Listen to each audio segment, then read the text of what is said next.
Có bao giờ bạn nhận ra mỗi sáng bạn thức dậy là vũ trụ lại đặt trước mặt bạn một tờ giấy trắng kèm theo cây bút tên là suy nghĩ, và câu hỏi là bạn sẽ viết gì hôm nay? Một chương truyện đầy hy vọng hay một chương toàn than vãn, giá mà, nếu như?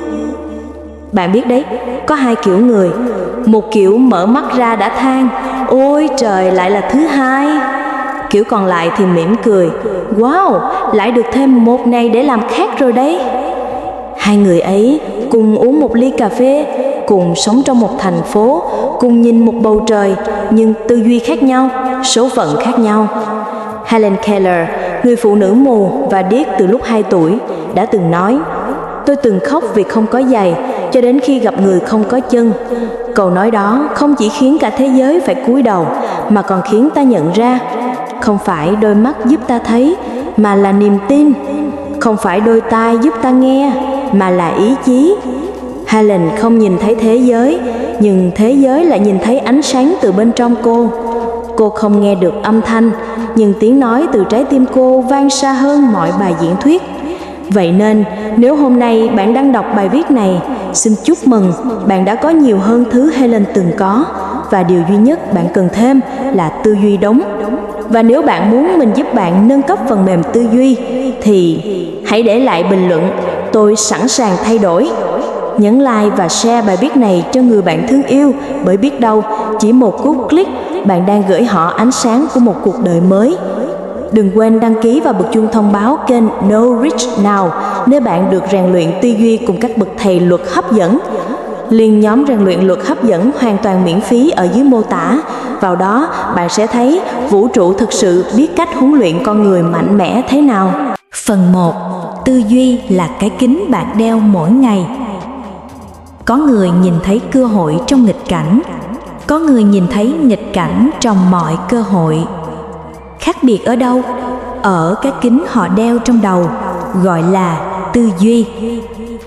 Một người mang kính tiêu cực thì kể cả có đứng giữa biển vàng, họ cũng chỉ thấy chói quá, nóng quá, muỗi nhiều quá.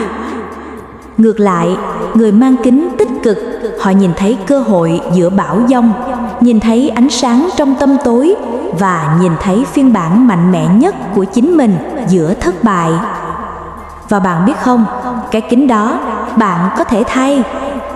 Bạn không thể thay thời tiết, nhưng có thể thay các kính râm. Không thể thay thế giới, nhưng có thể thay góc nhìn. Mỗi suy nghĩ là một cú click chuột trong vũ trụ. Bạn chọn hướng nào, đời tái trang theo hướng đó. Hôm nay bạn nghĩ, tôi không làm được, vũ trụ sẽ reply, ok, không làm được. Nhưng nếu bạn nghĩ, tôi chưa làm được, nhưng tôi sẽ học cách, vũ trụ liền gửi mail, thử thách đã được giao, vui lòng xác nhận nhé. Phần 2. Tư duy tích cực không phải mơ mộng, mà là nghệ thuật làm chủ thực tại. Nhiều người hiểu lầm rằng tích cực nghĩa là phớt lờ hiện thực. Sai! Tích cực không phải nhắm mắt tưởng tượng cầu vồng trong cơn bão. Tích cực là biết rõ đang mưa, nhưng vẫn hát dưới mưa. Tư duy tích cực không phải là câu nói mọi chuyện rồi sẽ ổn, mà là mọi chuyện đang khó, nhưng tôi sẽ ổn giữa nó. Nó không phải là tự lừa mình rằng mình vui, mà là dũng cảm nhìn vào sự thật và vẫn chọn thái độ tích cực để bước qua. Ví dụ nhé, khi rơi mất ví, người tiêu cực nói, xui xẻo, đời thật bất công. Người tích cực nói, ồ, ít nhất bây giờ tôi đã biết mình cần ví mới. Nghe hài hước, nhưng thật đấy. Cách bạn diễn giải một sự việc chính là cách bạn vẽ lại số phận của mình. Phần 3.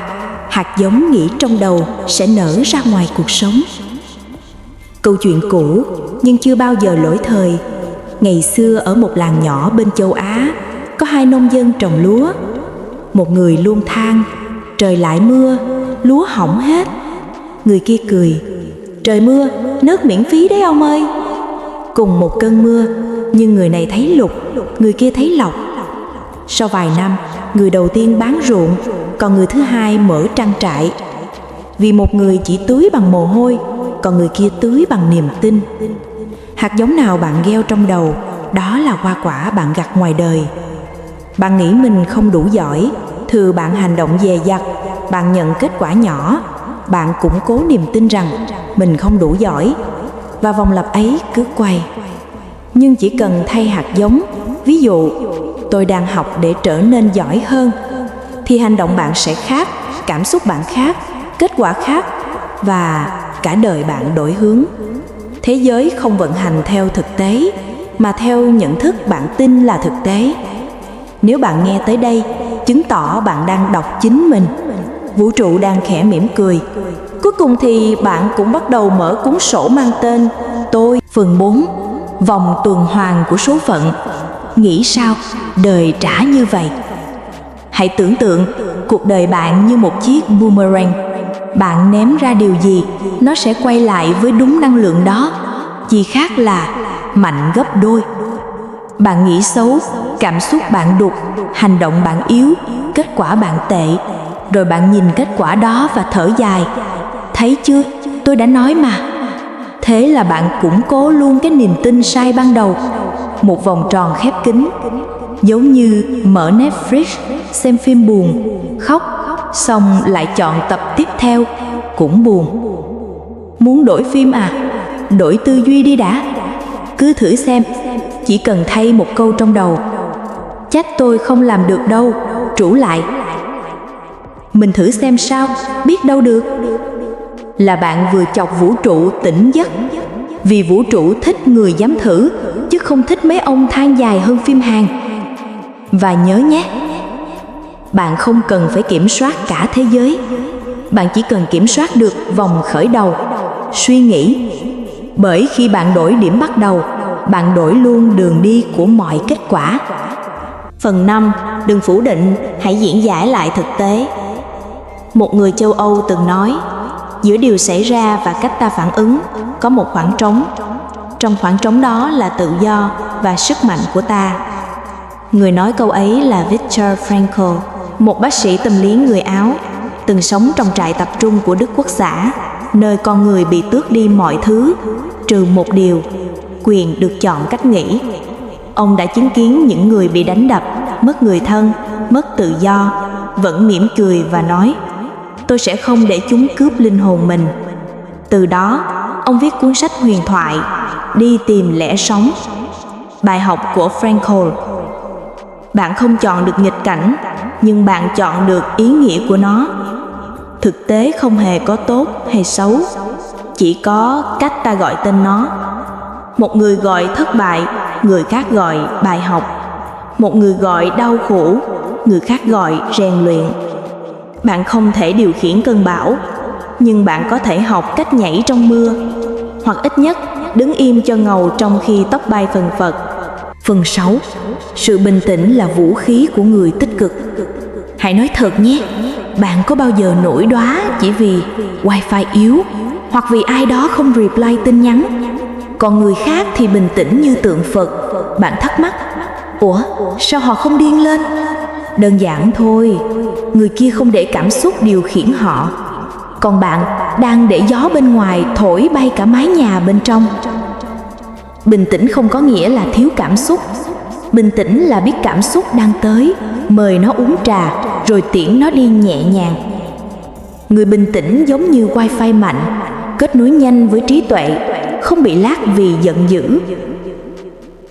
Một bậc thầy phương Đông từng nói, người trí huệ không thắng bằng tranh cãi, họ thắng bằng im lặng. Khi bạn giữ được sự bình thản giữa sóng gió, bạn trở thành ngọn núi, và thế giới tự nhiên sẽ phải hà gió. Phần 7. Tiếng nói bên trong. Nói sao đời nghe nấy. Nếu mỗi suy nghĩ là hạt giống, thì lời bạn nói với chính mình là nước tưới. Có người mỗi sáng tỉnh dậy đã tự nói, tôi mệt quá, chắc hôm nay cũng chẳng ra gì. Và đoán xem, đúng thật, bạn nói gì, đời nghe nấy. Tâm trí là đứa trẻ dễ tin nhất thế gian. Thay vì dọa nó, hãy dỗ nó. Hãy nói, ê, hôm nay mình chưa biết hết mọi thứ, nhưng mình đang học, mình đang tiến bộ. Câu nói đó nghe có vẻ nhỏ, nhưng nó chính là chất kích hoạt lòng tin. Mỗi sáng, hãy thử nói với chính mình: hôm nay là cơ hội mới, tôi chọn bình an, tôi chọn hành động đúng. Bạn sẽ ngạc nhiên khi thấy cuộc đời bỗng ngoan ngoãn hơn hẳn. Bởi khi bạn nói tử tế với mình, vũ trụ sẽ đối xử tử tế lại với bạn. Phần 8. Câu chuyện Người thợ gốm và chiếc bình nhất. Ngày xưa ở Nhật, có một người thợ gốm làm ra những chiếc bình tuyệt đẹp. Một ngày, ông vô tình đánh vỡ một chiếc bình quý giá. Người khác sẽ vứt đi, nhưng ông lại gom từng mảnh, hàn chúng lại bằng vàng. Tác phẩm ấy được gọi là Kintsugi, nghệ thuật hàn vỡ bằng vàng. Từ đó, cả Nhật Bản học được triết lý sâu sắc. Vết nứt không làm bạn xấu đi, nó khiến bạn trở nên độc nhất. Cũng như khi bạn từng tổn thương, từng gục ngã, hãy nhớ rằng chính những vết nứt đó giúp bạn chứa đựng nhiều ánh sáng hơn. Hãy comment: tôi là chiếc bình được hàn bằng vàng, để nhắc vũ trụ rằng bạn không hỏng, bạn đang tỏa sáng theo cách riêng. Phần 9. Lòng biết ơn, công tắc chuyển tần số tư duy. Bạn có để ý không? Người than phiền cả ngày luôn mệt, còn người biết ơn luôn có năng lượng dù chẳng có gì đặc biệt. Bí mật nằm ở tần số. Biết ơn là wifi mạnh nhất kết nối bạn với điều tốt đẹp. Không tin à? Thử sáng mai thức dậy, thay vì than trễ giờ rồi, hãy nói: may mà mình còn được thức dậy. Tự nhiên tim bạn ấm lên, đầu bạn sáng hơn, cà phê cũng ngon hơn. Bạn biết ơn, vũ trụ sẽ gửi thêm lý do để bạn biết ơn. Bạn than phiền, vũ trụ cũng sẽ gửi thêm nội dung cho bạn than. Lòng biết ơn không phải là phép màu, nó chính là phép màu. Bình luận thử đi: tôi biết ơn vì tôi vẫn còn cơ hội làm lại. Chỉ cần gõ câu đó, bạn vừa gửi tín hiệu tích cực lên vũ trụ channel. Phần 10. Câu chuyện Người họa sĩ và chiếc khung tranh. Tại Ý, có một họa sĩ trẻ suốt ngày chán nản. Tranh tôi chẳng ai xem, tôi vẽ cho ai đây? Một hôm, ông thầy già dẫn cậu vào nhà thờ, chỉ vào một khung tranh trống, nói: cháu thấy gì không? Cậu trả lời: chỉ là khung rỗng mà thầy. Ông cười: chính vì rỗng nên nó còn chỗ cho tuyệt phẩm. Cậu học trò lặng người. Từ hôm đó, cậu vẽ lại không vì người khác, mà vì niềm vui sáng tạo. Nhiều năm sau, bức Ánh sáng và bóng tối của cậu được cả châu Âu ngưỡng mộ. Đời bạn cũng vậy. Đôi khi trống trống không phải là kết thúc, mà là khung mới cho kiệt tác sắp tới. Phần 11. Biến thử thách thành nhiên liệu. Ai cũng muốn cuộc sống dễ dàng, nhưng thử hỏi, nếu phòng gym không có tạ, làm sao bạn khỏe? Thử thách sinh ra không để dìm bạn, mà để rèn cơ bắp tinh thần. Nếu đời toàn thuận lợi, bạn sẽ yếu mềm. Nếu có vài lần đập vào tường, bạn sẽ học được cách xây cầu. Mỗi khó khăn là một bài kiểm tra, xem bạn có còn nhớ mình mạnh mẽ đến đâu. Người tư duy tích cực không né thử thách, họ chào nó. Hello, bạn tới đúng lúc rồi đấy, mình sắp nâng cấp đây. Bạn không thể chọn hết điều xảy ra, nhưng bạn luôn có thể chọn cách nghĩ, cách phản ứng, cách đứng dậy. Và chỉ cần bạn đổi một suy nghĩ, bạn có thể đổi cả định hướng cuộc đời. Hãy nhớ, tư duy đúng, cộng cảm xúc đúng, cộng hành động đúng, cộng kết quả đúng. Đó là vòng tròn mới, vòng tròn của người tỉnh thức. Nếu bạn đọc đến đây, bạn không còn là người tình cờ lướt Facebook nữa. Bạn là người đang bắt đầu hành trình làm chủ tư duy, làm chủ vận mệnh. Hãy comment một câu để khắc ấn với vũ trụ. Tôi chọn tư duy tích cực, tôi chọn sống có ý thức. Và nếu bạn thấy bài viết này chạm đến tim, hãy share cho người bạn yêu thương. Biết đâu bạn đang cứu họ khỏi một ngày u tối. Nhấn like, follow và bật chuông trên kênh Knowledge Now, nơi bạn được huấn luyện mỗi ngày bởi những bậc thầy thực hành luật hấp dẫn. Và nhớ vào nhóm rèn luyện luật hấp dẫn, hoàn toàn miễn phí. Link trong mô tả, nơi bạn được luyện tâm, rèn trí và biến năng lượng thành hiện thực.